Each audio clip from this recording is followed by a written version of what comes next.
Welcome to a land of breathtaking contrasts and timeless stories. This is a place where ancient history lives and breathes, right alongside the vibrant pulse of the 21st century. India, a subcontinent so vast and diverse, it honestly feels like a world all its own. We're about to embark on an extraordinary journey. 5,000 years of human civilization. We'll travel across soaring mountains, lush river valleys, sun-drenched plains. Our goal is to unravel the threads of this magnificent tapestry, to understand the forces and figures that shaped one of the world's oldest cultures. This isn't just a story of dates and dynasties, it's a story of people, ideas, and an unbreakable human spirit. From the mysterious origins of a forgotten civilization to the dynamic heart of a modern global power, majestic temples, mighty forts, echoes of epic poems that still resonate today, dazzling brilliance, profound spiritual awakening, and immense challenges. It's a narrative that's captivated travelers, scholars, and dreamers for centuries. We invite you to join us as we explore this incredible legacy. Witness a land reinventing itself while holding fast to its ancient soul. Prepare to be amazed by the scale and richness of this journey through time. See India in a new light, beyond headlines and postcards. We'll trace a line from a Harappan trader, 2500 BCE, to a software engineer in Bangalore today. Ancient philosophies guiding modern lives. Classical art inspiring contemporary creativity. History as a living presence in daily life. It's in the food they eat, the languages they speak, and the festivals they celebrate with such joyous abandon. So sit back and let us guide you through this saga, chronological but pausing on great themes, deep spirituality, incredible diversity, and remarkable resilience. Emperors, saints, poets, rebels, architects, artisans, each one has left an indelible mark on the land and its people. A 5,000-year epic of transformation, survival, but an endless wonder. Let the journey begin into the very soul of a civilization that shaped our world and continues to inspire awe and fascination. To understand India, we must first grasp its immense scale. It's not merely a country, it's a subcontinent, cradled by the towering Himalayas to the north and flanked by three vast oceans.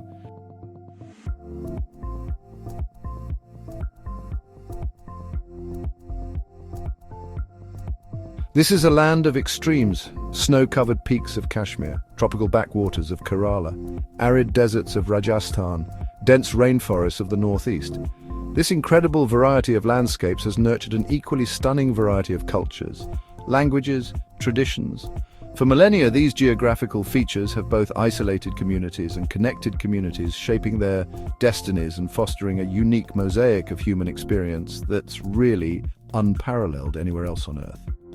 Think of India as a collection of worlds, each with its own distinct identity, yet all interwoven into a single, complex whole. There are more than 20 official languages and hundreds of dialects spoken across its states. Each region boasts its own unique cuisine, its own traditional dress, and its own vibrant forms of music and dance. A journey from north to south or east to west is like traversing multiple countries, each transition revealing a new cultural landscape. This diversity isn't a modern phenomenon. It's an ancient reality, born from waves of migration, trade, and the rise and fall of regional kingdoms over thousands of years. It's this very diversity that is the bedrock of India's strength and resilience. The term India itself has evolved over time. The ancient Greeks called it Indus, after the great river that flowed through its northwestern plains. The Persians called the land Hindustan, the land of the Hindus. For its own people, it's long been known as Bharat, a name rooted in ancient scriptures and epic tales. This very naming history hints at the layers of identity and the external and internal perspectives that have defined the subcontinent. To its inhabitants, it's a motherland, a sacred geography where rivers are goddesses and mountains are the abodes of gods. This deep spiritual connection to the land is a recurring theme we'll encounter throughout our journey across its long and storied past. This geographical and cultural vastness has made India a crucible of ideas. It's a place where different peoples have met, clashed, and mingled for centuries, creating a dynamic and constantly evolving civilization. India has absorbed influences from across Asia and beyond, yet it has always maintained a powerful and distinct cultural core. Understanding this fundamental truth that India is a world in itself, a continent of cultures, is the key to unlocking its fascinating history. It's the stage upon which our 5,000-year drama will unfold, a drama filled with countless actors and incredible plot twists, all shaped by the unique character of this remarkable land. Our story begins over 5 millennia ago in the fertile plains of the Indus River. One of the world's first great urban civilizations emerged contemporaneous with ancient Egypt, contemporaneous with Mesopotamia. The people of the Indus Valley, the Harappans, built meticulously planned cities, sophisticated drainage systems, thriving trade networks. Yet their world vanished enigmatic seals, ancient ruins. From these mysterious beginnings, the story of India unfolds. Rise, fall, creation, destruction. History marked by profound shifts as epic as the subcontinent, ancient riverine cultures, bustling digital hubs of today. Following the decline of the Indus Valley, new societies on the Gangetic Plain. The Vedic age, foundational spiritual texts, social structures, pastoral tribes, small kingdoms, later great empires. The Mauryan Empire rises, Ashoka, unified vast regions, peace and Buddhist philosophy. The Gupta Golden Age, science, mathematics, literature, art. India as a medieval crossroads, traders, scholars, invaders. Arrival of Islam, sultanates, the Mughal Empire. Mughals, administration, artistic patronage, built icons like the Taj Mahal. Synthesis of Persian, Turkic, Indian traditions, architecture, music, cuisine. Modern era, upheaval and transformation. European colonialism, Gandhi and the freedom struggle, independence, 1947. Post-independence transformation, economic boom, vibrant, chaotic democracy, development challenges, celebrating ancient heritage. From ancient bricks to modern bytes, the epic timeline we're set to explore. At the heart of India's 5,000-year story are its people. 1.5 billion individuals, ethnicities, languages, ways of life. This human landscape is the result of countless migrations that have occurred over millennia, from the earliest inhabitants of the subcontinent, Central Asia, Persia and beyond. Each group has added its own unique thread to the intricate fabric of Indian society. This constant intermingling of peoples is a defining characteristic of India's history. It's created a genetic and cultural pool of incredible richness, making the very idea of a single Indian identity a wonderfully complex and multifaceted concept to explore. Language is perhaps the most vivid expression of this diversity. India is a veritable Tower of Babel, but one where communication thrives through multilingualism. The Indian constitution recognizes 22 major languages, but the actual number of spoken tongues and dialects runs into the hundreds. These languages belong to several major families, including the Indo-Aryan languages of the north, Hindi, Bengali, Punjabi, and the Dravidian languages of the south, Tamil, Telugu, and Kannada. This linguistic tapestry tells a story of ancient migrations, regional kingdoms, and the enduring power of local identity. For many Indians, their mother tongue is their primary cultural anchor, a repository of poetry, proverbs, and shared history. This diversity is also magnificently expressed through a kaleidoscope of cultural traditions. From the classical dance forms of Bharatanatyam and Kathak, each with its own ancient grammar of movement and expression, to the folk music that animates village festivals, art is woven into the very fabric of daily life. Every region has its own distinctive style of weaving, pottery, and painting. Festivals, too, are a spectacular showcase of this cultural mosaic, from the luminous celebrations of Diwali, the Festival of Lights, to the exuberant colors of Holi. These events are not just religious observances, they're grand social gatherings that reinforce community bonds and celebrate the cycles of nature and life. But what does it mean to be Indian amidst such variety? The answer lies in a concept often described as unity and diversity. Despite the differences in language, food, and custom, there are powerful undercurrents that bind the people together. These include shared histories, overarching philosophical concepts, and a sense of belonging to a common civilizational space. It's a unity that is not based on uniformity, but on a mutual respect for difference and a long history of coexistence. As we journey through India's past, we'll see how this delicate balance has been maintained, challenged, and ultimately reaffirmed, creating a society that is one of the world's greatest experiments in multicultural living. No exploration of India can be complete without delving into its profound spiritual landscape. This is a land where the sacred and the secular are deeply intertwined, a place that has been a cradle for major world religions and countless philosophical schools. For millennia, people have grappled with the ultimate questions: the nature of reality, the meaning of life, the path to liberation. Their answers shape the subcontinent and the wider world. Spirituality in India is not just a Sunday affair, it is a way of life, a daily lens for the universe. The oldest living religion from India is Hinduism, often called Sanatana Dharma. It has no single founder or holy book, instead a diverse collection of traditions and philosophies. Core concepts include Dharma, Karma, Moksha. It birthed a pantheon of gods and goddesses, the Ramayana, the Mahabharata, and the Upanishads. Its flexibility allowed continuous evolution over millennia.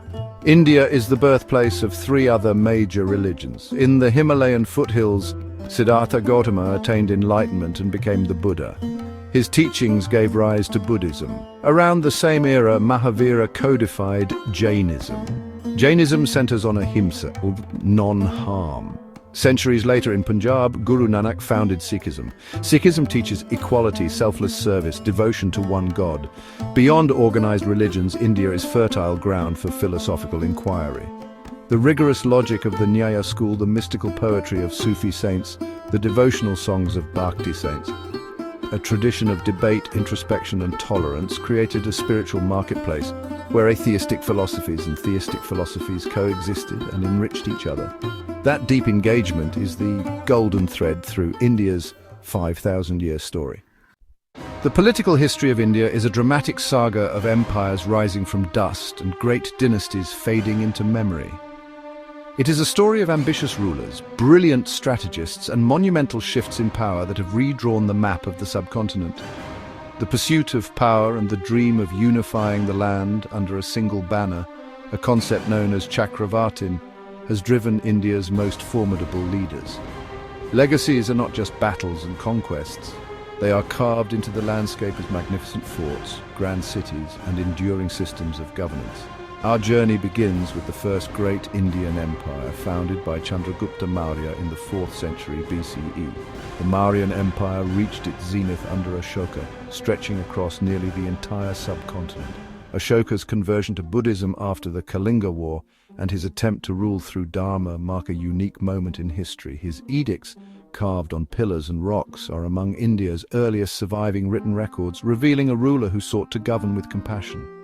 The Mauryan administrative framework became a blueprint for centuries. After fragmentation, India saw the rise of the Gupta Empire. From the 4th to the 6th century CE, the Gupta era is often called India's Golden Age. Gupta rule brought peace and prosperity, and breakthroughs in mathematics, astronomy, medicine, and literature. The concept of zero emerged, and Kalidasa wrote his timeless plays and poems. The Gupta period set a cultural and scientific standard across the subcontinent. Regionally, empires also thrived. In the south, maritime dynasties Cholas, Cheras, Pandyas built vast trading networks, linking India to Southeast Asia and the Roman world. The Chola navy dominated the Indian Ocean. Later in the Deccan, the Vijayanagara Empire stood for over 2 centuries, leaving the spectacular ruins of Hampi. These empires together shaped India's political and cultural tapestry, and their stories unlock the complex dynamics of power and identity across this sprawling land. We stand now at the threshold of our grand exploration. We have sketched the outlines of the map, introduced the main characters, and hinted at the epic themes that will guide our narrative. Our journey is an ambitious one. To traverse 50 centuries of history, from the dawn of civilization in the Indus Valley to the vibrant, complex India of the 21st century, this is a story of incredible continuity and breathtaking change, like a flowing river of human experience, with its triumphs, its tragedies, and its moments of profound insight. We will begin in the mists of prehistory, exploring the enigmatic world of the Harappans, trying to decipher the secrets of their silent cities. From there we will move to the age of epics and empires, witnessing the rise of the Mauryas and the golden age of the Guptas. We will then turn our focus to the rich tapestry of faith and art, Buddhism, Jainism, Hinduism, leaving behind a legacy of awe-inspiring temples and profound philosophical texts that continue to resonate with meaning and power today. Next, our voyage will take us into the medieval period, a dynamic era of interaction and synthesis, We will experience the opulence of the Mughal court, a time when Indo-Islamic art and architecture reached their zenith, giving the world treasures like the Taj Mahal.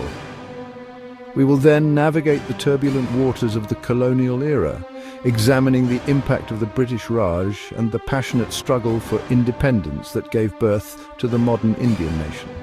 This part of our story is complex and often painful, but it is crucial to understanding the forces that have shaped the India we see today, a nation forged in the crucible of resistance and hope. Finally, we will arrive in contemporary India, a land of a billion dreams. We will celebrate its achievements in science and technology, its vibrant democracy, and the incredible energy of its people.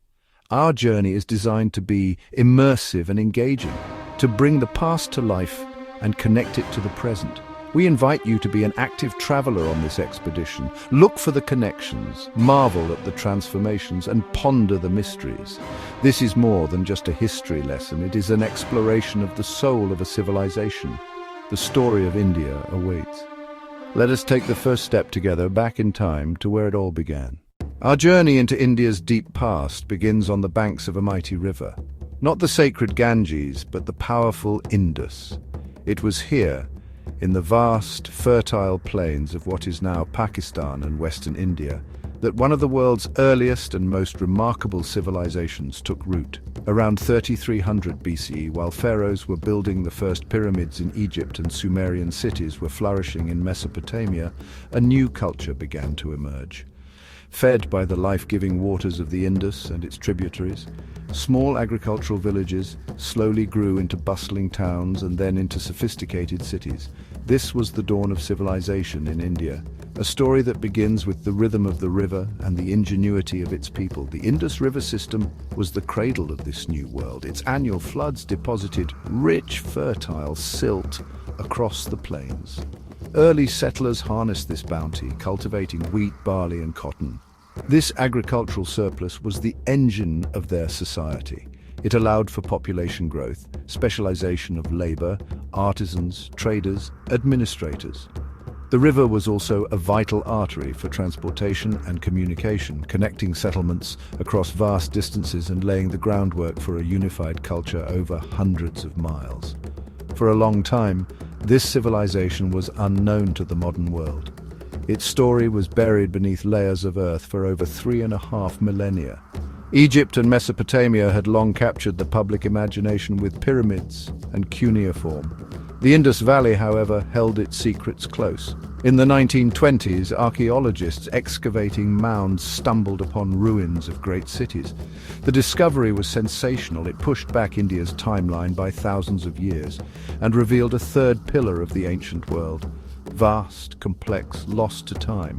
Known as the Indus Valley or Harappan civilization, named for Harappa, it flourished nearly 1,000 years, peaking between 2600 and 1900 BCE. During its mature phase, it covered an area larger than Egypt and Mesopotamia combined. Hundreds of sites were discovered, from small villages to massive urban centers. Peeling back the layers, we find a society that was remarkably advanced, peaceful and organized, yet still full of tantalizing mysteries that puzzle historians today. At the heart of the Indus Valley civilization were its magnificent cities, monuments to a society that valued order and planning.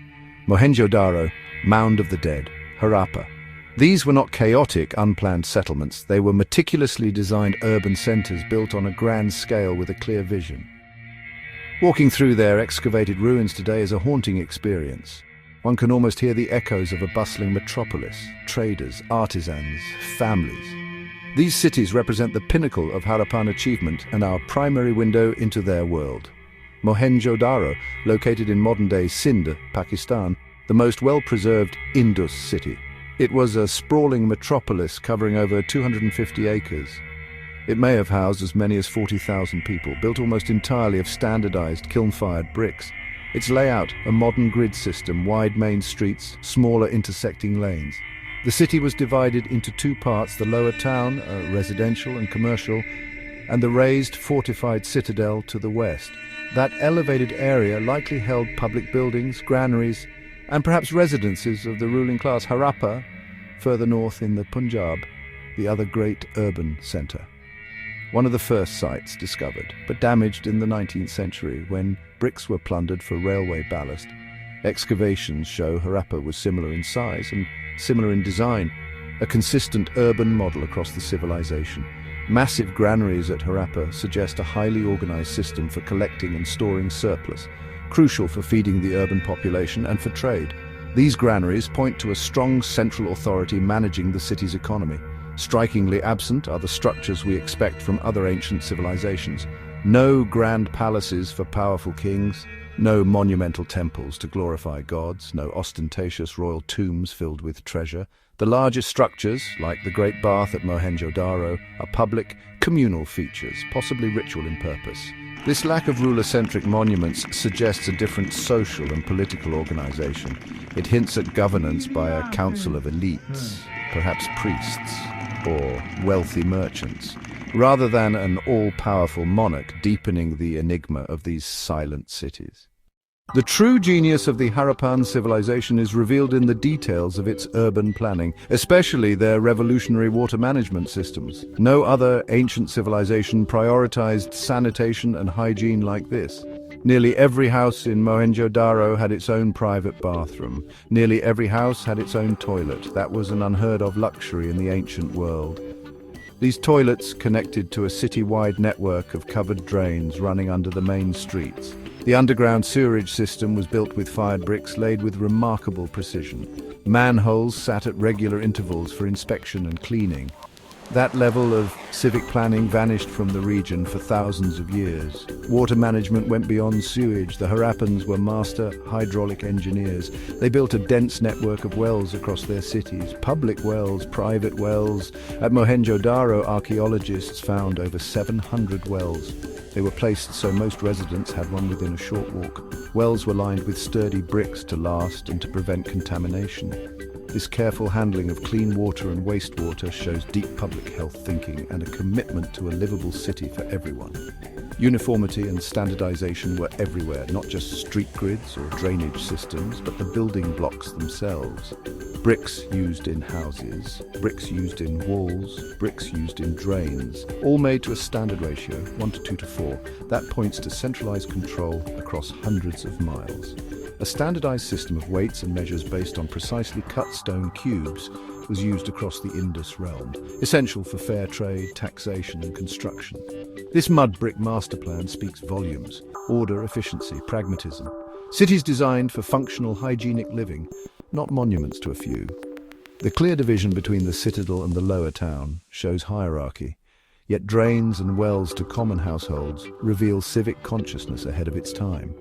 The Harappan cities were not just places to live. They were engineered systems for living well, a concept that still feels modern. So who were the people who inhabited these remarkable cities? While their script remains undeciphered, archaeological digs and artifacts paint their daily lives. Houses in the lower town were built around a central courtyard, suggesting family and privacy. Many were 2 stories tall, with flat roofs for sleeping on hot nights or household activities. Workshops sat inside residential areas, making the city a hive of industrial activity. Weavers, potters, metalworkers, beadmakers plied their trades and kept skills within families. Skilled potters made distinctive red and black ware with geometric patterns and motifs of trees and animals. Masters of metallurgy worked copper, bronze, lead and tin. They made tools, axes, knives, and bronze figurines. The most famous is the dancing girl. Show her poised, confident. Focus on her hairstyle, then her bangled arm. She brings the Indus people to life. Jewelry was important. Necklaces, bangles, headbands appear in many finds. Materials: terracotta, shell carnelian, lapis lazuli, agate. Bead makers drilled tiny holes through long carnelian beads, a technique that still amazes experts. Terracotta bangles and beads are abundant, showing decoration was widespread. What did the Harappans do for leisure? While we can only speculate, some artifacts offer intriguing clues. We find dice and game boards carved on bricks and tiles, suggesting that board games were a popular pastime. Terracotta animal figurines, some with moving parts and strings, likely toys. Miniature carts pulled by bullocks appear among finds. These objects connect us to people who worked, raised families, played and enjoyed life. They suggest a stable, prosperous society with time for more than mere survival. The prosperity of the Indus Valley civilization was built not just on agriculture, but on a vast and sophisticated network of trade. The Harappan cities were bustling hubs, connecting the subcontinent and reaching beyond its shores. Within the Indus region, a vigorous internal trade network existed. Raw materials moved to urban centers for processing. Copper, possibly from Rajasthan. Lapis lazuli, from Afghanistan. Fine shells, from the coast. Standardized weights and measures kept trade precise. Goods moved along rivers and overland by wheeled carts. Terracotta cart models provide evidence. The models show solid wheels and cargo frames. These mirror bullock carts still used today, 5 millennia of continuity. Rivers like the Indus were trade superhighways. Flat-bottomed boats seen on seals carried heavy loads, grain, cotton, finished goods. The Harappans were also maritime traders. Archaeologists found Harappan seals and Harappan beads in Mesopotamian cities. And along the Persian Gulf, Mesopotamian texts from around 2300 BCE mention Meluha. Meluha's exports included carnelian, lapis lazuli, copper, gold, exotic woods. Sea routes likely connected them, sailors crossing the Arabian Sea and Persian Gulf.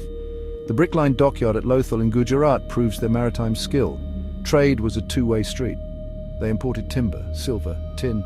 This Bronze Age economy shows organizational skill, courage as seafarers, and cultural engagement. Trade wealth fueled city growth. It supported artisans and contributed to stability and longevity. The Harappan world was a connected world. Commerce linking distant peoples and driving cultural and technological exchange across vast distances. Among the most fascinating and enigmatic artifacts left behind by the Harappan civilization are thousands of small, square seals. They were typically carved from a soft stone called statite and then fired to harden them. These seals are miniature masterpieces of art and engraving. Each seal usually features a detailed depiction of an animal: a bull, an elephant, a rhinoceros, and most famously a mythical unicorn-like creature. Above the animal there is always a line of symbols, a mysterious script we still can't read. These seals offer a tantalizing glimpse into the Harappan mind. The purpose of these seals seems to have been primarily economic. They were likely used as stamps to make impressions on wet clay tags. Those clay tags were then attached to bundles of goods. A trader sending a consignment would press their personal seal onto the clay tag. It served as branding, a guarantee of quality, and a security measure. If the seal impression was broken on arrival, it meant the goods had been tampered with. These seals have been found across the Indus Valley and even as far as Mesopotamia. The script itself is the biggest mystery, composed of several hundred unique signs. It's a pictographic script. Symbols that look like stylized objects, people or animals. Attempts to link these signs to later Indian scripts or other ancient writing systems have failed. The inscriptions are frustratingly short, usually just 4 or 5 symbols long. That makes it incredibly difficult for linguists to find patterns or decipher meaning. We do not know what language the Harappan people spoke. We don't know their true name for themselves. We don't know the names of their kings and gods, and we don't know their literature. The quest to decipher the Indus script is one of modern archaeology's great challenges. Scholars have used computer analysis and comparative linguistics. Was it a logographic system like Chinese, where each symbol represents a word, or a syllabic system like Mesopotamian cuneiform? Does it read right to left or left to right? Without a Rosetta Stone, a bilingual text, the answers are likely to remain hidden. These tiny seals, with their beautiful animal carvings and cryptic symbols, are a potent symbol of the Harappan civilization itself, orderly, sophisticated, and profoundly silent. So what did the Harappan people actually believe? Well, in the absence of decipherable texts and grand temples, we're left to piece together their spiritual world from ambiguous clues in art and artifacts. The evidence suggests a belief deeply connected to the natural world and cycles of fertility. Many of their seals depict animals, worship of certain trees, especially the pipal or fig. Seals showing figures emerging from or associated with peepal trees hint at sacred groves and nature spirits. One intriguing figure on Harappan seals is a seated male, sometimes surrounded by animals. He wears a horned headdress and sits in a posture reminiscent of a yoga pose. Some scholars identify him as Proto-Shiva, Pashupati, Lord of the Animals. The interpretation is debated, but similarities suggest links to later Indian traditions. Numerous terracotta female figurines with elaborate headdresses and exaggerated hips have been found. These are widely seen as mother goddess figures. Fertility and regeneration, ritual and purity seem important in Harappan life. The Great Bath at Mohenjo-daro is the most compelling evidence. This large public tank was clearly not just for swimming. Its monumental scale and central citadel location suggest communal ritual use, likely water purification. Steps lead down into the tank from two sides for ceremonial entry and exit. Ritual bathing has remained central in India for millennia. The Great Bath may be its earliest architectural expression. Harappan burial practices give another window into beliefs about the afterlife. They practiced simple burials in rectangular pits, usually with the head pointing north. The dead were buried with modest personal belongings, mostly pottery vessels, possibly holding food and water for the journey. They didn't fill tombs with extravagant wealth. This suggests a straightforward view of the afterlife, pragmatic and community-focused rather than individual aggrandizement. Around 1900 BCE, after centuries of stability and prosperity, the great urban civilization of the Indus Valley began to decline. This wasn't a sudden catastrophic collapse, but a gradual process of deurbanization and cultural transformation over centuries. The meticulously planned cities started to show signs of decay. Grand houses were subdivided into smaller, cruder dwellings. The sophisticated drainage systems fell into disrepair and were built over. Craftsmanship declined. The production of those beautiful seals stopped. Long-distance trade with Mesopotamia dwindled and eventually stopped altogether. People began to abandon the great cities, migrating eastwards, migrating southwards, into smaller, more rural settlements. The great experiment in urban living was coming to an end, so what caused this decline? It's one of the most debated questions in Indian history. No single easy answer. For a long time, the leading theory was an Aryan invasion from Central Asia, popularized by Mortimer Wheeler after a few skeletons were found at Mohenjo-daro. Those skeletons once suggested a violent end, but modern archaeology finds little evidence of widespread warfare or destruction. The skeletons are now seen as simple burials, not a massacre. Most scholars have discarded the invasion theory as the primary cause. Instead, current research points to environmental and climatic factors.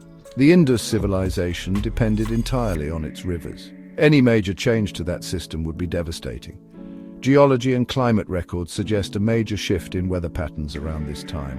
The monsoons that fed the rivers may have weakened, leading to prolonged drought, making agriculture difficult. Another theory, tectonic activity altered river courses. The Ghaggar Hakra once flowed parallel to the Indus and supported hundreds of settlements. It dried up completely, forcing the population to relocate, likely a combination of factors. Not a single event led to urban collapse. Environmental change would disrupt agriculture, causing food shortages and economic instability. That would undermine elites who ran granaries and trade. As the system broke down, people voted with their feet, moving away from decaying cities to smaller, self-sufficient agricultural communities. The Indus civilization didn't vanish. Its people survived, but their urban way of life and unified culture faded into memory, leaving behind silent ruins and an enduring mystery. As the great cities of the Indus Valley were fading, a new chapter in India's story was beginning further to the east. This new era, known as the Vedic period, unfolded primarily in the fertile plains of the Ganga and the Yamuna rivers. It was shaped by new groups of people, Indo-Aryan-speaking pastoralists who gradually migrated into the subcontinent from the steppes of Central Asia starting around 1500 BCE. They weren't a conquering army that destroyed the previous civilization, but rather groups of semi-nomadic tribes who moved into a region that was already undergoing significant change. Their arrival and their interaction with the remnants of the Harappan population and other indigenous groups would create a new cultural synthesis.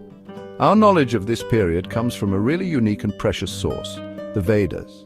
These are a collection of hymns, prayers, and philosophical treatises composed in an early form of Sanskrit. They are the oldest scriptures of Hinduism and represent the earliest literary tradition of India. The Vedas weren't initially written down. They were composed and transmitted orally from generation to generation by priestly families for over 1,000 years. The oldest of these texts, the Rig Veda, gives us a vivid picture of early Vedic society. It describes a world of cattle-herding tribes ruled by warrior chieftains called Rajas, who fought each other for territory and wealth, primarily in the form of cows. The spiritual world of the Vedic people was really quite different from what we've been able to conjecture about the Harappans. They worshipped a pantheon of gods who were personifications of natural forces, such as Indra, Agni, and Surya. The central religious practice was the yajna, or fire sacrifice. Priests would perform elaborate rituals, chanting hymns and making offerings of ghee grain and a ritual drink called soma into a sacred fire, believing this would please the gods and ensure prosperity, victory in battle, and long life. This ritual-focused religion really stood in contrast to the apparent Harappan focus on sacred bathing and mother goddesses. Over time, as the Vedic tribes settled down and transitioned from a pastoral to an agrarian lifestyle, their society became more complex. They cleared forests, established kingdoms, and developed new political and social structures. This later Vedic period saw the composition of the other Vedas and the emergence of foundational concepts that would shape Indian society for millennia. This includes the beginnings of the caste system, or Varna, a hierarchical social order, and the idea of the 4 stages of life. This was a formative age, a kind of crucible in which new ideas, languages, and peoples mingled to lay the social and religious groundwork for classical India. The focus of civilization had decisively shifted from the Indus to the Ganges. Although the Indus Valley civilization declined and its script was forgotten, its legacy did not vanish completely. It endured in subtle but significant ways, its echoes resonating through the subsequent millennia of Indian history. Some scholars argue that many practices and beliefs may have their ultimate origins in this ancient riverine culture. The Harappan emphasis on ritual purity, exemplified by the Great Bath, finds a powerful parallel in the central role of sacred bathing in later Hinduism. The veneration of certain animals and trees, bull pipal tree, also continued to be important motifs in Indian religions. The technological and economic innovations of the Harappans also left a lasting mark. Their system of standardized weights and measures established a precedent for regulated commerce. Their pioneering use of cotton for textiles laid the foundation for a major industry. The bullock cart, first seen in terracotta models at Harappa, remains a vital part of rural transport. The Vedic period, which followed the Harappan decline, laid another set of critical foundations. The Sanskrit language became the classical and liturgical language of India, the vehicle for epic poems, philosophical treatises, scientific texts. The Vedas themselves, particularly the Upanishads, introduced profound concepts like karma, reincarnation, moksha, liberation. Thus, these two ancient civilizations, Harappa and Vedic, represent the twin sources from which later Indian civilization would spring. One was urban, ordered, commercial, leaving a legacy of material culture and technological firsts. The other was pastoral, poetic, philosophical, bequeathing language, literature, spiritual inquiry. The story of subsequent Indian history is the interplay and synthesis of these two streams. Following the decline of the Harappan world and the formative Vedic age, the center shifted eastward to the fertile Gangetic plains. From around 600 BCE, this region experienced a remarkable transformation. India's second urbanization, small tribal territories and minor kingdoms began to coalesce into larger states. Iron technology became widespread. Iron axes cleared dense forests, opening vast new areas for agriculture. Iron plows let farmers till heavy soil more effectively. Food production rose significantly. Agricultural surplus sparked social and economic change. New cities and powerful empires began to form. 16 great kingdoms, the Mahajanapadas, stretched across the north, Kashi, Kosala, Avanti. These states were monarchies and republics, constantly vying for supremacy, a time of political ferment and intellectual dynamism. Pataliputra, Varanasi, Shravasti cities were fortified with walls and moats. Marketplaces buzzed with traders from across the subcontinent. Urban mixing and intellectual vibrancy fostered new religions, Buddhism, Jainism. Among the Mahajanapadas, one kingdom rose, Magadha, located in modern Bihar on the lower Ganges. It controlled river trade near rich iron ore and copper deposits, an economic and military edge. Ambitious rulers like Bimbisara Ajatashatru, through strategic marriages, political maneuvering, and outright conquest, They built a formidable army, large infantry divisions, cavalry, and fearsome war elephants. Magadha's rise shifted politics toward larger, centralized, militarized states. This competition forged the first great Indian empire. The political landscape moved toward an imperial ideal. The dream of a Chakravartin, a universal monarch, took shape. Second urbanization wasn't just cities. It was a new political consciousness and the economic and military infrastructure for empires. The stage was set for a young, ambitious leader to build something unprecedented. The story of India's first great empire begins in a time of turmoil and opportunity. In the late 4th century BCE, the northwestern subcontinent was shaken by Alexander the Great's invasion. Although his campaign was brief, his presence destabilized the political order, creating a power vacuum in the Punjab. In this chaos, a remarkable young man, Chandragupta Maurya, stepped onto history's stage. Of humble origins, he was guided by a brilliant strategist, Chanakya Kautilya. Together they would accomplish the unthinkable, the unification of most of the subcontinent. Guided by Chanakya, Chandragupta raised an army and overthrew the Nanda dynasty in Magadha.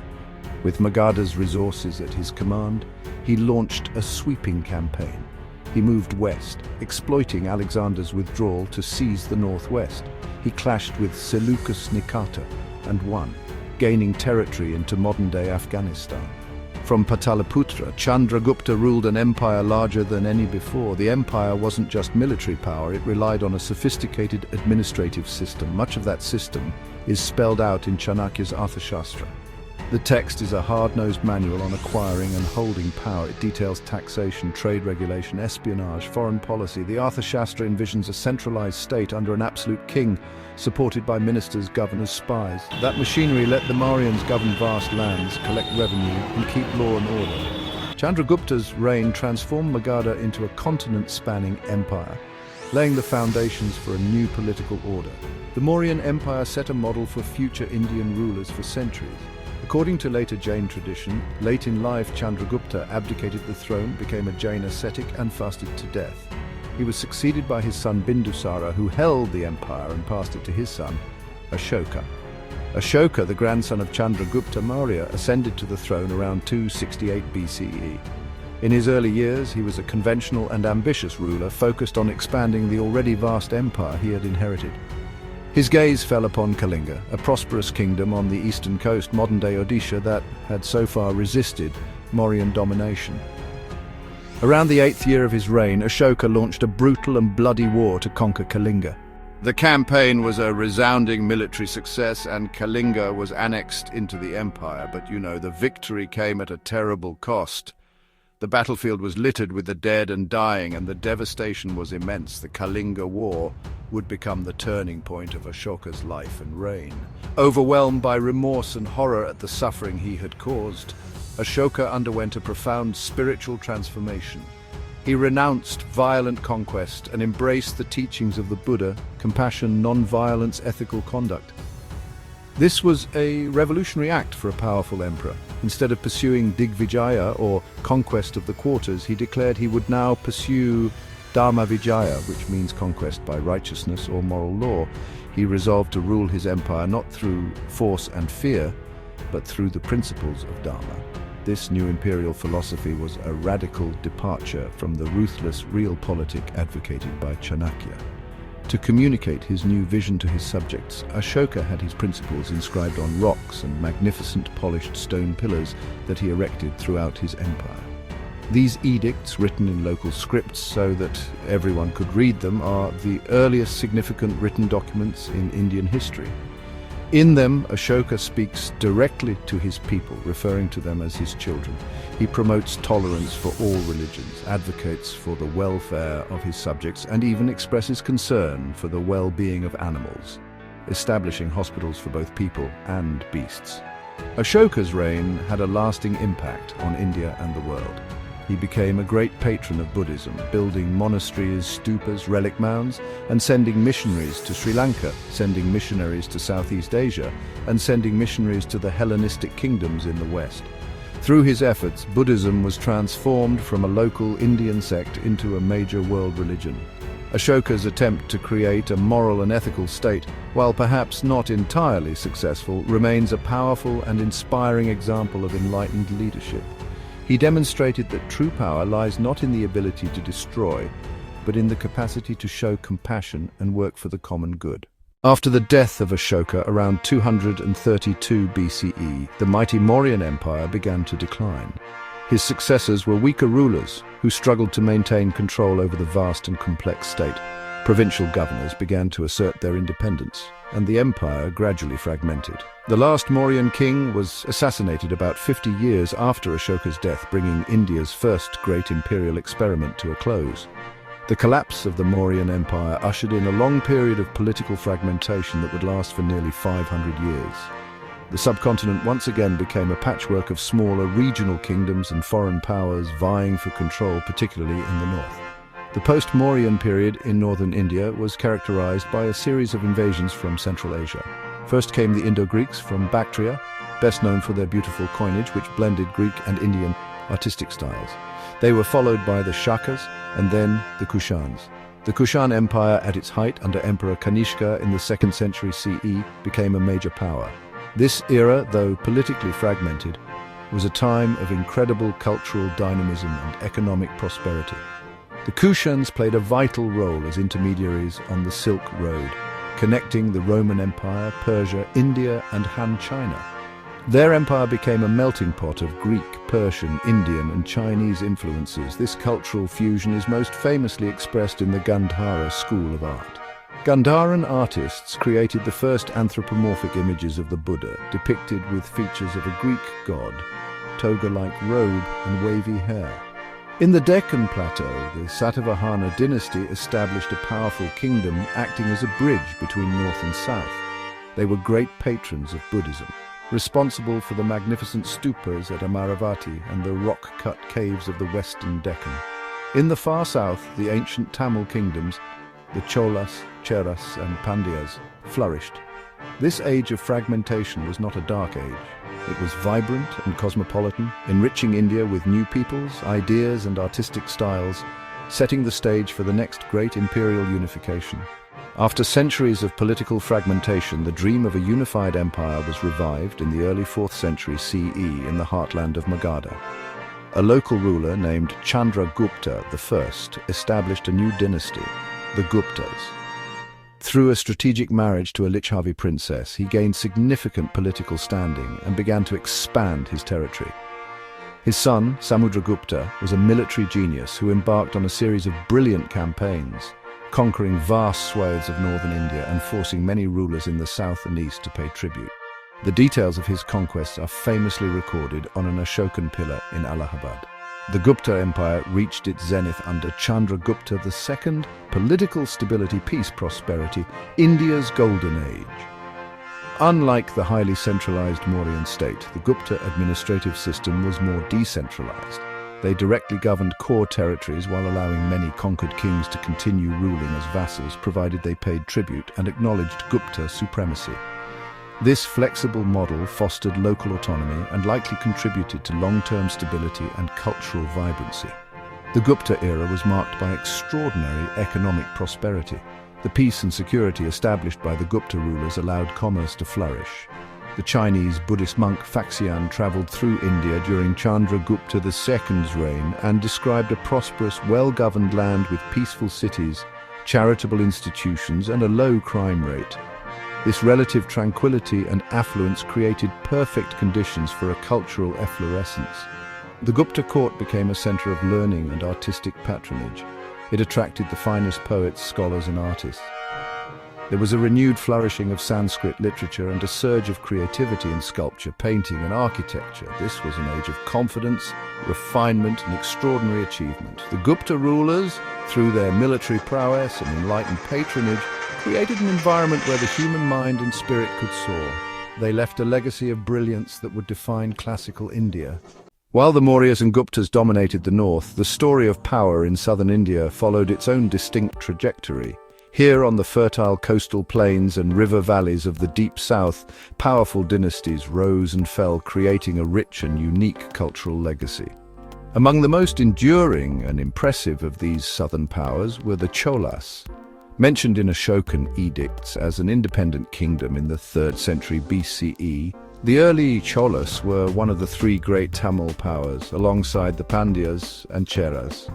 However, it was much later, from the 9th century CE, that the Cholas re-emerged from obscurity to build one of India's most splendid and long-lasting empires. The resurgence of the Cholas began under the king Vijayalaya, who captured the city of Thanjavur and made it his capital.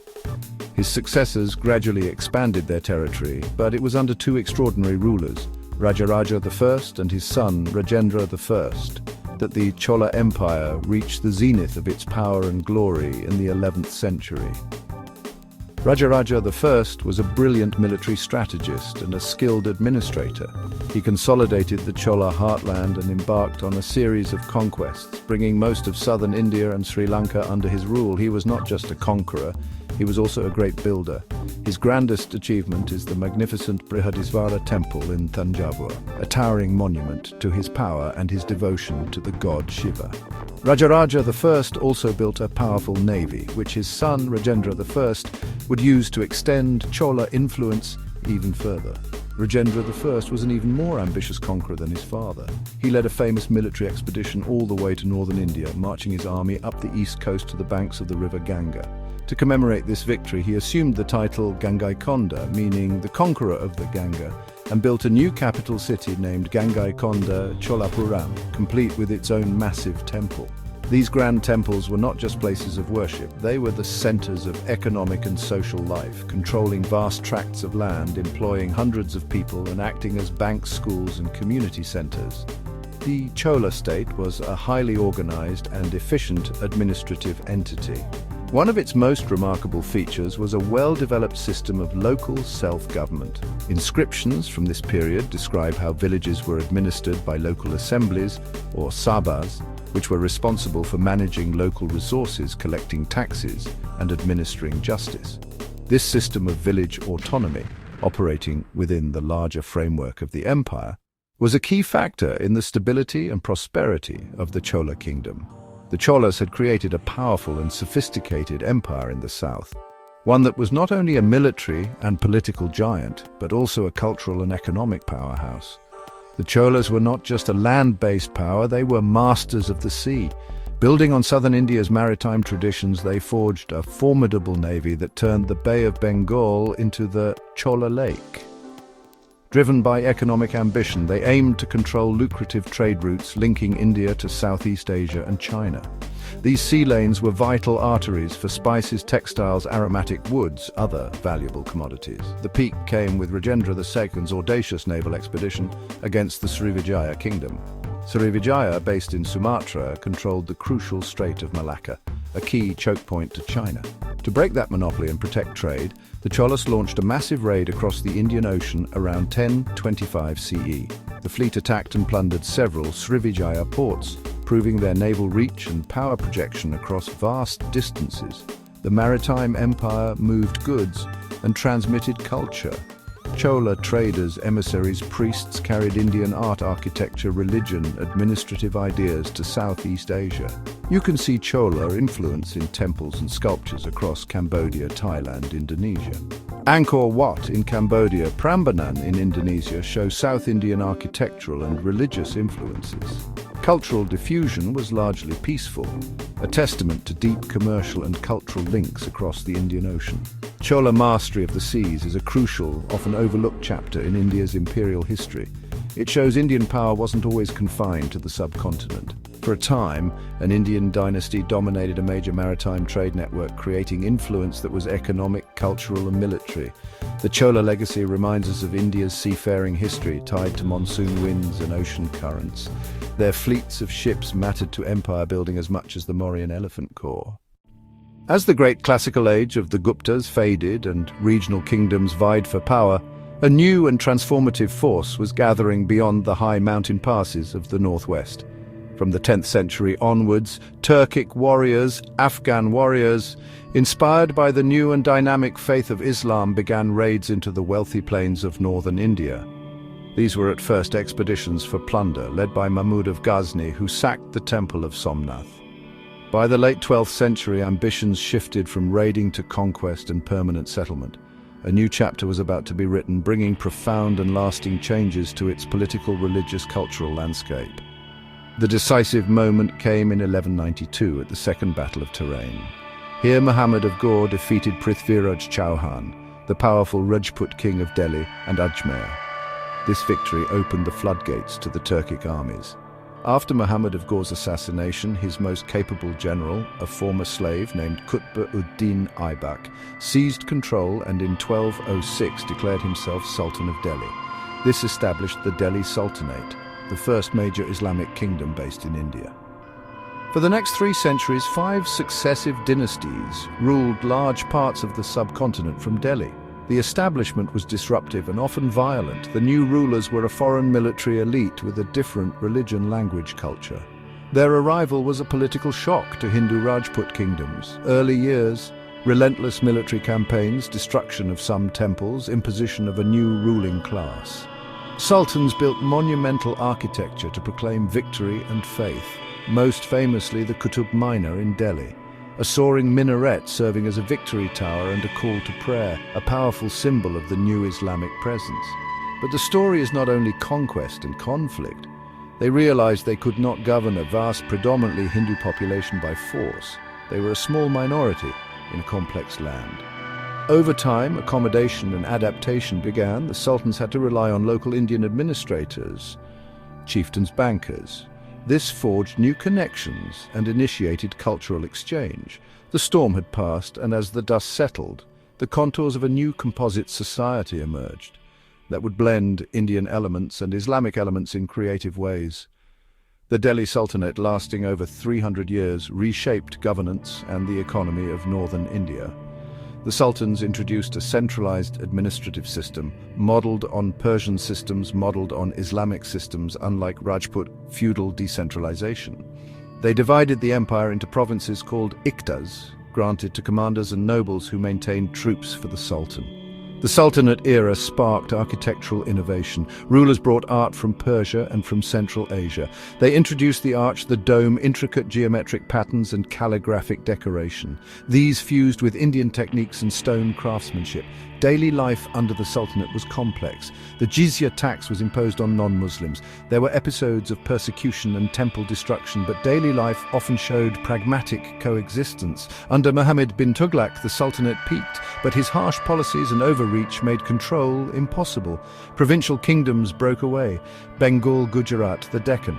In 1398, Timur sacked Delhi, leaving ruins.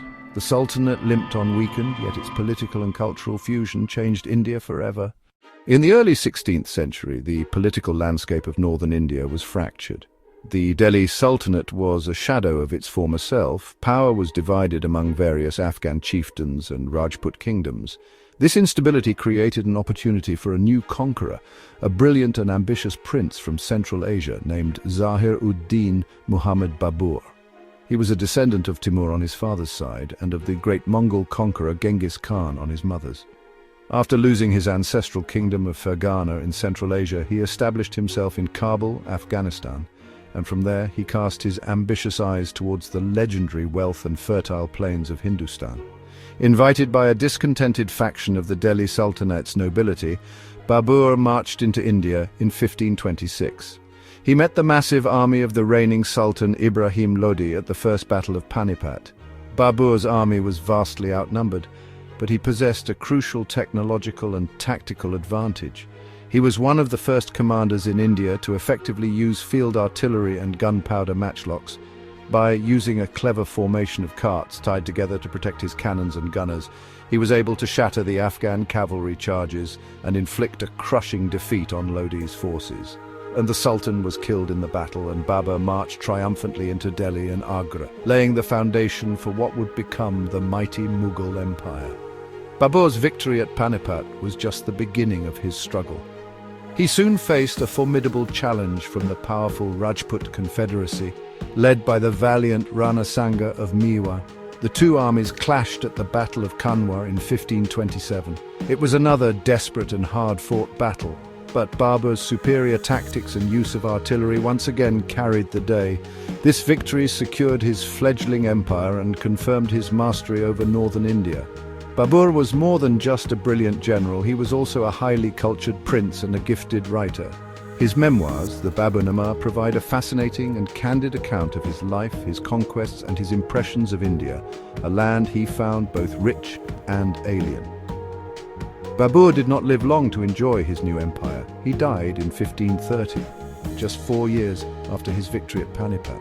In his short reign, he had established the foothold from which his descendants would build one of the world's most spectacular empires. The true architect of the Mughal Empire was Babur's grandson, Akbar, who ascended the throne as a teenager in 1556.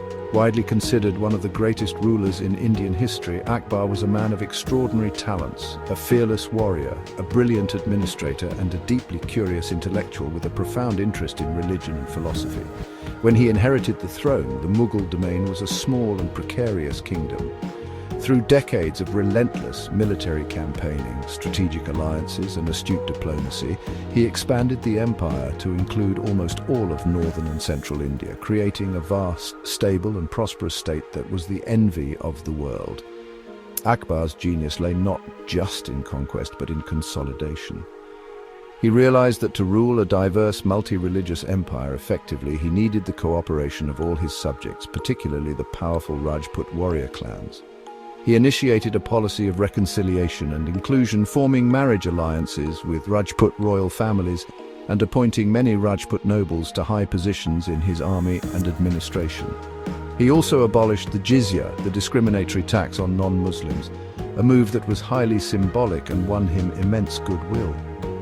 Driven by an insatiable curiosity, Akbar was deeply interested in understanding different faiths. He invited scholars, priests, and mystics from various religions, Sunni Muslims, Shia Muslims, Hindus, Jains, Christians, and Zoroastrians, to his court to engage in discussions and debates. In his purpose-built capital city of Fatehpur Sikri, he created an Ibadat Khana, or house of worship, where these theological debates would take place.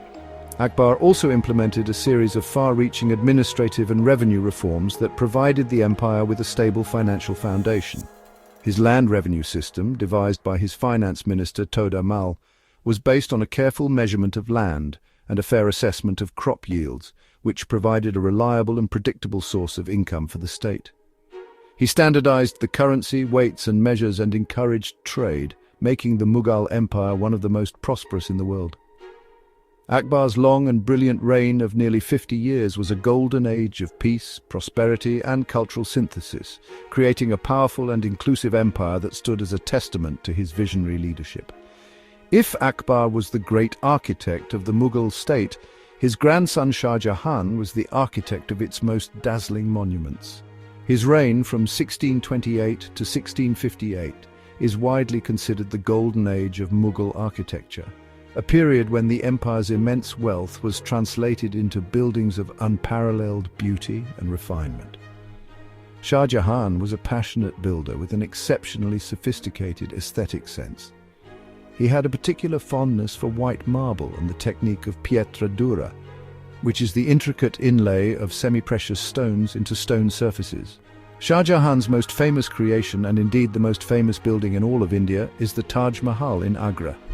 This sublime mausoleum was built as a tomb for his beloved wife Mumtaz Mahal, who died during childbirth. But you know, it is far more than just a tomb. It is an architectural poem, an expression of eternal love rendered in shimmering white marble.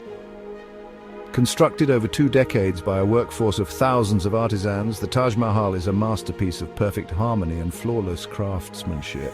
Its massive dome, its 4 slender minarets, its exquisite marble screens, and its delicate floral inlays of lapis lazuli, jade and carnelian all combine to create a building that seems to float, dreamlike, above the banks of the Yamuna River. But Shah Jahan's building ambitions were not confined to the Taj Mahal. In Delhi, he built an entirely new capital city, named Shah Jahanabad, which is now the heart of Old Delhi. At its center was the colossal Red Fort, a massive fortified palace complex that served as the seat of Mughal power. Within its red sandstone walls lay a paradise of marble pavilions, audience halls, and private apartments. Most famous of these is the Diwan-e-Khas, or Hall of Private Audience, where the emperor sat on his legendary peacock throne. Shah Jahan's reign represented the high noon of Mughal splendor. The empire was at its peak of prosperity, and the court was a center of unimaginable luxury and refined culture. However, this golden age came at a tremendous cost. The vast sums of money spent on these monumental building projects placed a heavy strain on the imperial treasury.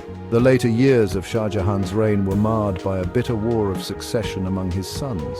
He was eventually deposed and imprisoned in the Agra fort by his ambitious son, Aurangzeb.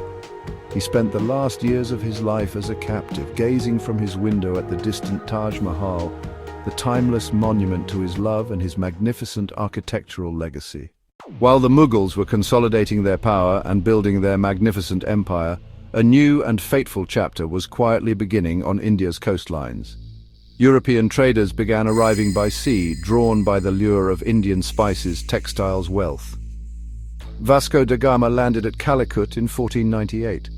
The Portuguese were not just peaceful traders, they were crusaders and conquerors. They used naval firepower to build fortified posts, disrupting Arab and Indian merchant networks. Then came the Dutch, the English, the French. Powerful trading companies formed.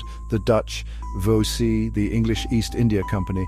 They arrived as humble supplicants at Mughal courts. They sought permission to trade and build factories at Surat, Madras, Calcutta.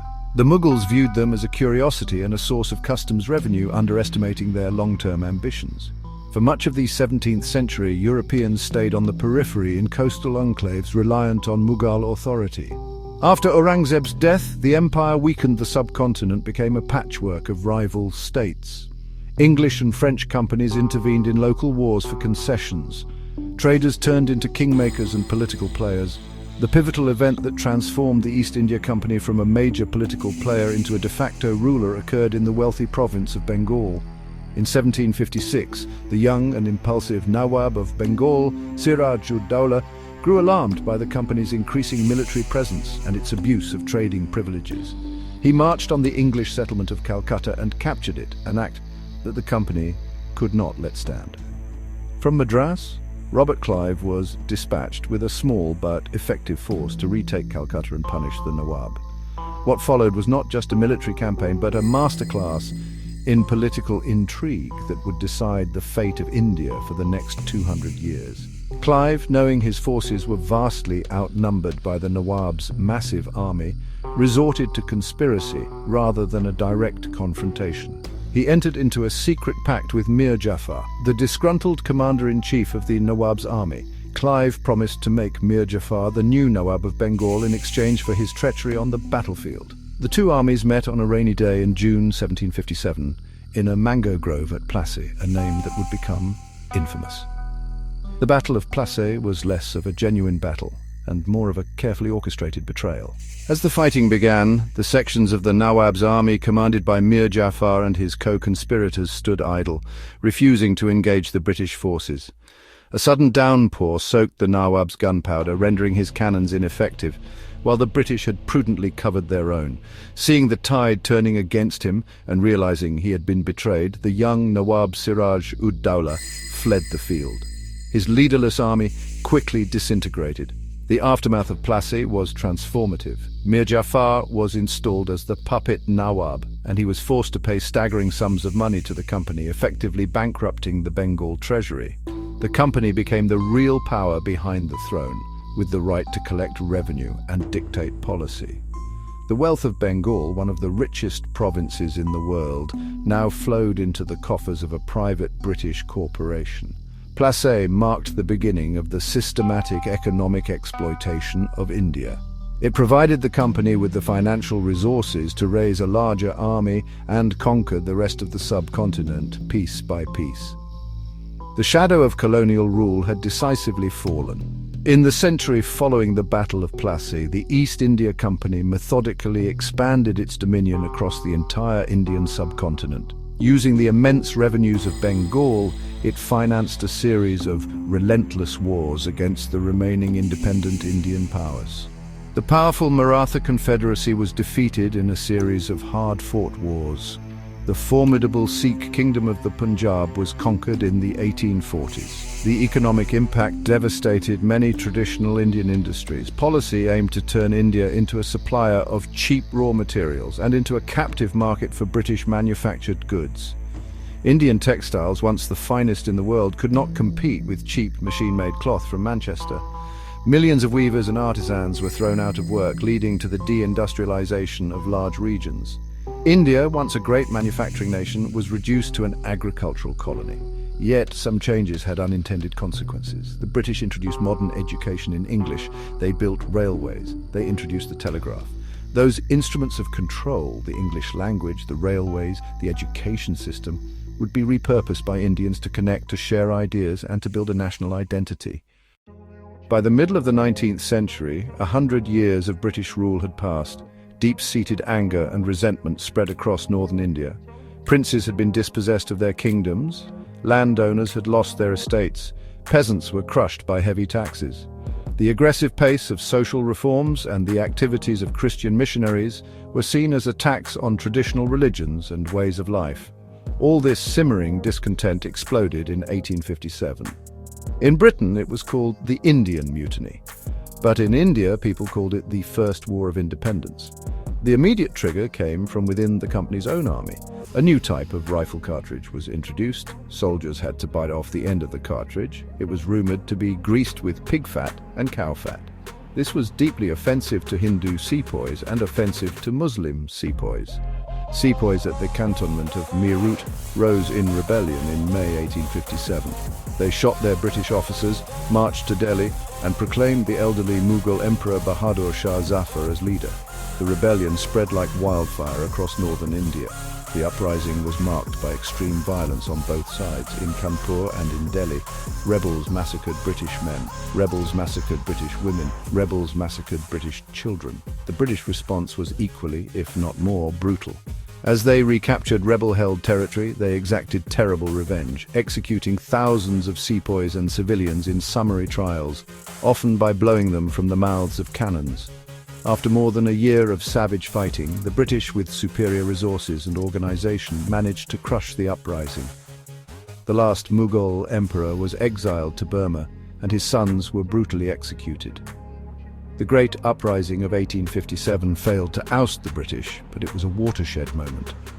Though it failed, the shared experience of fighting a common enemy forged new bonds of unity and planted the seeds of a modern nationalist movement that would rise from the ashes. In the late 19th century, the very instruments the British had used to consolidate their rule began to foster a new sense of Indian national identity. The Western-style education system, designed to produce clerks, had also created a new class of educated Indians fluent in English, steeped in liberalism, steeped in democracy, steeped in nationalism. The railway network, the postal service enabled these educated Indians from across the subcontinent to connect and realize a shared colonial experience. This consciousness birthed political associations and societies. The most important was the Indian National Congress, founded in 1885 by educated Indians and Alan Octavian Hume. Early Congress was moderate and loyalist. Its members were upper-class professionals, lawyers, doctors, journalists. They did not demand immediate independence. Instead, they pushed for more Indian roles in administration, expansion of legislative councils, more opportunities in the civil service. British dismissal bred frustration, and a more radical faction grew within the Congress. Leaders like Bal Gangadhar Tilak, Maharashtra, and Bipin Chandra Pal, Bengal. Tilak: Swaraj, or self-rule, is my birthright and I shall have it. They urged direct action, boycotts of British goods, promotion of indigenous industries. Swadeshi. The partition of Bengal in 1905 sparked massive popular protests and galvanized nationalist feeling across India. The seeds of change had been sown. A generation was awakening, moving beyond regional identities toward a larger idea of India. Nationalism was no longer fringe. It was becoming a powerful force, poised to become a mass struggle for freedom. The Indian independence movement was transformed in 1915 with the return of a London-trained lawyer named Mohandas Karamchand Gandhi. He had spent 2 decades in South Africa, where he fought racial discrimination and developed Satyagraha, or Truth Force. He was different from earlier nationalist leaders. He dressed in the simple loincloth of an Indian peasant. He spoke in a language the masses could understand. He traveled across the country, meeting the rural poor and learning their plight. He took control of the Indian National Congress, transformed it from an elite urban club into a mass-based organization with a presence in thousands of villages. He launched nationwide campaigns rooted in satyagraha. The non-cooperation movement urged people to boycott British courts, boycott schools, boycott British goods, resign from government jobs, bringing the administration to a standstill. Gandhi's most famous campaign was the Salt March of 1930. To protest the British salt law, Gandhi and a small group set out on a 240-mile march to Dandi. At the sea, Gandhi picked up a lump of natural salt, breaking the law. That act sparked nationwide civil disobedience. Gandhi's non-violent strategy put the British in a moral dilemma: respond with violence and seem brutal, or hold back and lose authority. Satyagrahis accepted imprisonment and brutality without retaliation, showing courage stronger than weapons. Gandhi, the small, frail man in a loincloth, became a global symbol of peaceful resistance, earning the title Mahatma, Great Soul. He gave Indians a dignified way to fight for freedom, turning independence into a moral crusade the empire couldn't win. The decades leading up to independence were a time of intense political negotiation, mass mobilization, and growing internal divisions.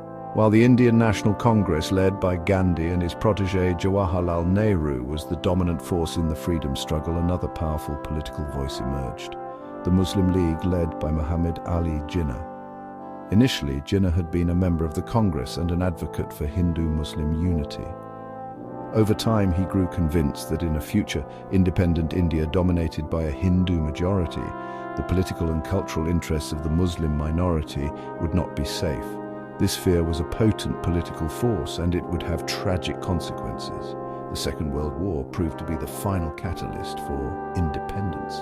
The British, weakened by the war, realized they no longer had the resources or the political will to hold on to their vast Indian empire. As the war ended, the newly elected Labour government in Britain began negotiations for the transfer of power. However, the negotiations became deadlocked over the Muslim League's demand for a separate homeland for Muslims to be called Pakistan. As the political impasse continued, communal tensions exploded into horrific violence. In 1946, the Great Calcutta Killing saw thousands of Hindus and Muslims slaughter each other in the streets. This wave of sectarian violence spread across northern India, making the prospect of a united India seem impossible. In the end, a reluctant Congress, horrified by the bloodshed, agreed to the partition of the country as a tragic necessity to achieve independence. The British lawyer Cyril Radcliffe was given the impossible task of drawing a border through the provinces of Punjab and Bengal in just 5 weeks, dividing villages, families, and a shared history of centuries. On August 14, 1947, the new nation of Pakistan was born. At the stroke of midnight, as August 15th began, India finally achieved its long-sought freedom, but the celebration was overshadowed by the horror of partition. The hastily drawn borders triggered one of the largest and most violent mass migrations in human history. An estimated 15 million people were uprooted, Hindu Sikhs fleeing from Pakistan to India and Muslims fleeing in the opposite direction. Unspeakable atrocities were committed on all sides, and it is estimated that over 1 million people lost their lives. The dawn of freedom had arrived, but it was stained with the blood of its own people. On the eve of independence, in the Central Hall of Parliament in New Delhi, India's first Prime Minister, Jawaharlal Nehru, delivered one of the most eloquent speeches of the 20th century. He spoke of a tryst with destiny, a promise made long ago that was now being redeemed. He acknowledged the pain of partition, but called upon his countrymen to build a new India, sovereign, secular, democratic republic dedicated to ending poverty, ignorance, disease, inequality. It was a moment of immense hope and monumental challenge. The leaders of the new nation had inherited a country that was deeply impoverished, fragmented by caste, fragmented by religion, and scarred by the trauma of partition. The first and most formidable task was to forge a unified nation out of the patchwork of former British provinces, over 500 princely states. Under the deft and determined leadership of Sardar Vallabhbhai Patel, the new government skillfully integrated these princely states into the Indian Union, using persuasion political pressure. The next great challenge was to create a constitution. A constituent assembly, representing the diversity of India, deliberated for nearly 3 years to draft a document that would become the bedrock of the new republic. The Constitution of India, adopted in 1950, was a remarkable achievement, establishing parliamentary democracy guaranteeing fundamental rights, including universal adult suffrage. A bold experiment in a largely illiterate and impoverished society. The early decades of independence were defined by Nehru's vision of a modern industrial socialist-inspired state. The government embarked on ambitious 5-year plans focusing on heavy industry construction of massive dams, new institutions of higher learning in science and technology. He recognized a modern nation needed scientists, engineers, and managers. Nehru's government founded the prestigious Indian Institutes of Technology and the Indian Institutes of Management. In foreign policy, India charted a non-aligned course, refusing the American bloc, refusing the Soviet bloc, and becoming a leading voice for newly independent nations in Asia and in Africa. Despite these achievements, the country continued to grapple with immense challenges, including border wars with China, border wars with Pakistan, persistent poverty, and the complexities of managing its incredible linguistic and cultural diversity. The journey from the midnight hour of 1947 to the India of today has been a long and arduous one, marked by incredible triumphs and profound challenges. The dream of freedom, born in the colonial shadows, had finally been realized. The road ahead would be difficult, but the people of India had finally become the masters of their own destiny. For much of its early history, independent India lived under the constant shadow of famine. The nation's agricultural sector, based on traditional farming methods dependent on unpredictable monsoons, struggled to produce enough food. India relied on humiliating food aid imports, particularly from the United States, to stave off mass starvation. In the mid-1960s, severe droughts pushed the country to the brink of famine, making a radical solution necessary. The Green Revolution arrived in the late 1960s as that solution, led by scientists like M.S. Swaminathan and by Norman Borlaug's high-yield varieties of wheat and rice. These miracle seeds could dramatically raise yields but needed modern inputs. Government provided chemical fertilizers, pesticides, and improved irrigation. The results were miraculous, especially in Punjab, Haryana, western Uttar Pradesh. Within years, crop yields skyrocketed. By the late 1970s, India achieved food grain self-sufficiency. The Green Revolution saved millions and reshaped the economy, but there were downsides. Intensive farming caused soil degradation, water depletion, chemical runoff. Benefits were uneven. Wealthier farmers benefited most, increasing rural inequality. India's journey as the world's largest democracy has been a vibrant, noisy, and often tumultuous affair. After the foundational stability of the Nehru years, the nation's political landscape was shaped by his daughter, Indira Gandhi. Her tenure mixed decisive leadership with authoritarian tendencies. She led India to a decisive military victory over Pakistan in 1971. That victory created Bangladesh. Facing growing opposition and economic pressure, her rule darkened. In 1975, after being found guilty of electoral malpractices, Indira declared a national emergency. For 21 months, fundamental rights were suspended. Political opponents were jailed. The press was heavily censored. The emergency was the closest India came to a dictatorship, but it also proved their resilience. In 1977, voters chose freedom. She was voted out. Post-emergency politics moved to coalitions.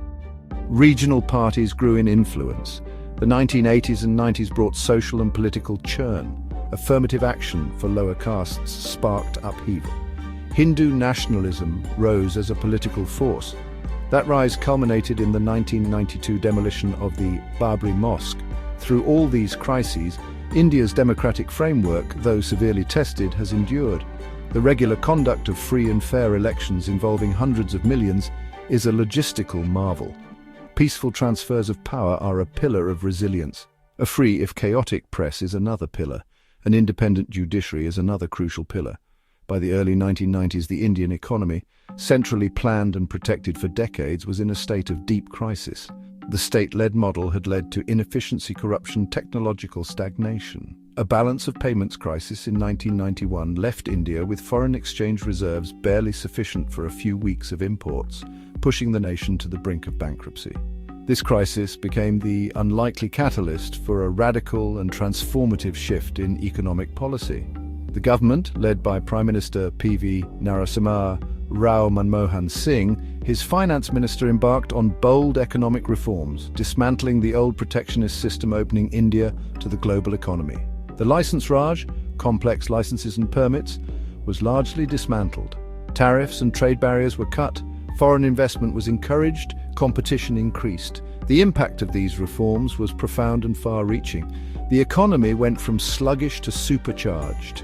The 1990s and 2000s saw unprecedented growth, millions lifted from poverty, creating a new, aspirational middle class. However, the benefits of this growth have not been shared equally.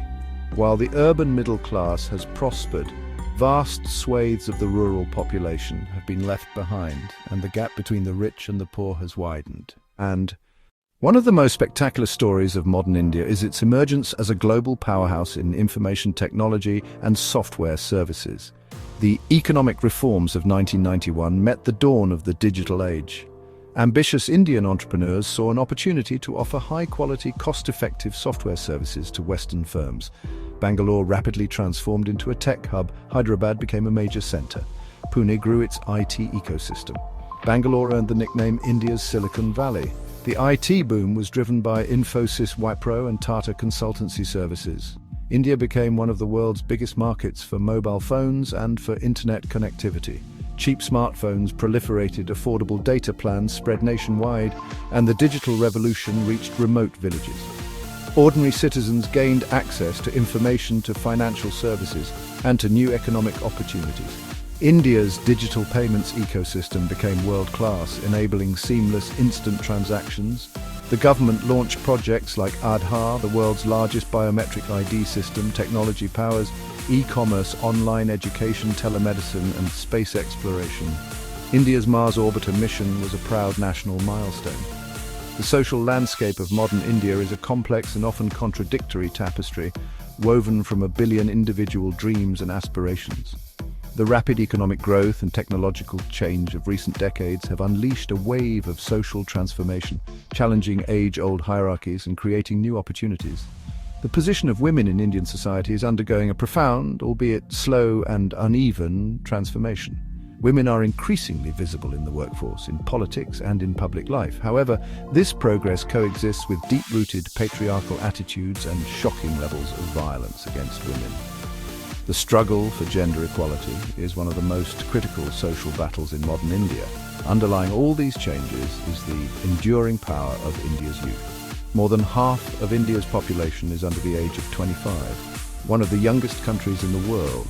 This young generation is ambitious, tech-savvy, and impatient for change. The future of India hinges on its ability to harness the energy and ambition of this new generation. In the 21st century, India has shed its old image as a non-aligned, developing nation and is now emerging as a major player on the world stage.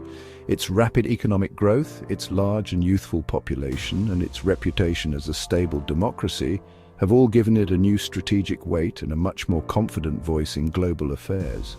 India's relationship with the United States has undergone a dramatic transformation, moving from the estranged democracies of the Cold War era to close strategic partners now. India is a key member of the Quadrilateral Security Dialogue, the Quad. At the same time, India continues to maintain its strategic autonomy, keeping important relationships with other powers like Russia, France. As it rises, India faces significant foreign policy challenges, including a complex and often hostile relationship with Pakistan and China domestically. It still needs to keep lifting millions out of poverty. Nevertheless, the trajectory is clear. With its dynamic economy, formidable military, growing technological prowess, and vibrant democratic culture, India is no longer just a subject of history written by others. It is now an assertive and ambitious nation, ready to reclaim its historical role as a great civilization and to shape its own destiny on the world stage. Our long and epic journey is now, drawing to a close. We've traveled through 50 centuries of human history, a voyage that began in the silent, brick-lined streets of the Indus Valley and ends in the bustling digital highways of 21st century India. Along the way, we witnessed the rise and fall of mighty empires, the birth of profound faiths, the creation of stunning art and architecture. We walked in the footsteps of emperors, saints, warriors, poets, rebels, reformers. This has been more than a chronological retelling. It's been an exploration of the soul of a civilization, a deep dive into the forces shaping one of the most complex, diverse, resilient societies on Earth. As we look back upon this vast expanse of time, perhaps the most remarkable aspect of India's story is the powerful thread of continuity that runs through it all. The practice of ritual bathing in sacred waters finds a powerful echo in the Great Bath of Mohenjo-daro. The veneration of the peepal tree, seen on Harappan seals, continues to this day. These trees still considered sacred in villages. Dharma-karma first took shape in the Vedic age and remained the moral and ethical bedrock for millions. The Ramayana, the Mahabharata aren't just ancient texts confined to libraries. They're living stories shaping popular culture through television shows, films, and folk theatre. This enduring soul of India is not static or unchanging. It's a dynamic force that has shown a remarkable capacity for adaptation and synthesis. This process of creative fusion, of making the foreign familiar, has been a constant theme throughout our journey. It's this unique ability to hold on to its ancient roots while grafting on new branches that has allowed India to survive and thrive for 5,000 years, continuously reinventing itself without ever losing its essential character, Shahaz. One of the most magical things about India is that its history is not confined to the pages of books or the glass cases of museums. The entire subcontinent is a living museum, a tangible, breathing presence in the present day. You can reach out and touch the stones that were laid by emperors, walk through the gates that once welcomed traders from across the world, and feel the silent energy of sacred spaces that have been in continuous worship for thousands of years. The story we've told is not just a narrative, it's a map inviting you to find your own path of discovery. If you wish to connect with the Age of Empires, you can stand before an Ashokan pillar and read the edicts of a remorseful emperor who ruled 2 millennia ago. You can wander through the spectacular ruins of Hampi, the capital of the Vijayanagara Empire. To witness the grandeur of the Mughals, you can gaze upon the perfection of the Taj Mahal at sunrise, or explore the vast courtyards of the Red Fort in Delhi. To explore the subcontinent's spiritual heart, you can sit by the Ghats of Varanasi as evening prayers are offered to the sacred river Ganges, or you can marvel at the superhuman feat of the Kailasa temple at Ellora. But history in India is also found in the smaller, more intimate details. It's in the labyrinthine lanes of an old city where traditional craftspeople still practice their ancestral trades. It's in the taste of a regional dish whose recipe has been passed down through generations. It's in the sound of a classical raga that has evolved over centuries. Our 5,000-year journey has brought us to the present day, but the story of India is far from over. The India of the 21st century is a land of incredible dynamism, profound contradictions, and boundless aspirations. It's a nation that is simultaneously reaching for the stars with its ambitious space program while still struggling to provide basic necessities like clean water and education to all its citizens. But if the last 5,000 years have taught us anything, it's that India is a civilization defined by its resilience, its adaptability, and its capacity for renewal. It has weathered countless storms and has always found a way to not just survive, but to evolve. We hope this journey has been as enlightening for you as it has been for us to share it. We'd love to hear what part of this journey resonated most with you. What was your favorite period of history? Which monument captured your imagination? Which story inspired you? Please let us know your favorite spot or story in the comments below. And if you enjoyed this journey through time, don't forget to like, subscribe, and join us for our next adventure. The world is full of stories waiting to be told.